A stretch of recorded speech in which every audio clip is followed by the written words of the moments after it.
તો અમદાવાદમાં આજે રથયાત્રા પહેલાની જળયાત્રા યોજાઈ। સોમનાથ પુત્રના આરીથી 108 કળશમાં લવાયેલા નીરથી ભગવાન જગન્નાથજીનો જ્યેષ્ઠાભિષેક કરવામાં આવ્યો। સોમનાથ પુત્રના નીરના જ્યેષ્ઠાભિષેક બાદ પંચામૃતથી અભિષેક કરવામાં આવ્યો। જગન્નાથપુરીમાં પણ આજે જ્યેષ્ઠાભિષેક કરવામાં આવ્યો। ज्येष्ठाभिषेक बाद भगवान ने गजवेश धारण कराववामां આવ્યા। भगवान जगन्नाथजीने गणपतिनो श्रृंगार करवामां આવ્યો। आखा वर्षमां मात्र एक ज दिवस भगवान गणपति स्वरूपे दर्शन आपे छे। त्यारबाद भगवान जगन्नाथजीनी महाआरती योजाई। बपोर बाद भगवान जगन्नाथजी भाई बलभद्र अने बहन सुभद्रा साथे सरसपुर स्थित रणछोडराय मंदिर मोसाळमां जशे, ज्यां भगवानने 15 दिवस मामाना घरे लाड लडाववामां आवशे।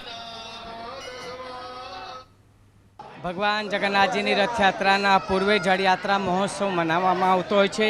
आ महोत्सव में अनेक साधु संतो महंतो राजकीय महानुभावों अनेक भक्तों अने आप सौ मीडियाना बंधुओं द्वारा जलयात्रा महोत्सव खूब सारी रीते परिपूर्ण थयो छे अने खूब लोकोनी आस्था अने श्रद्धा जोड़ाई रही है और खूब भगवान ने गजवेश दर्शन करी लोकोए पोताना जीवननी धन्यता अनुभवी है। अने आवी रीते ज आपणे रथयात्रा महोत्सव एकता बंधुत्व और सर्वधर्मना दरेक समाजना वर्गना दरेक लोको मळी अने शांतिपूर्ण रथयात्रा पण मनावीए।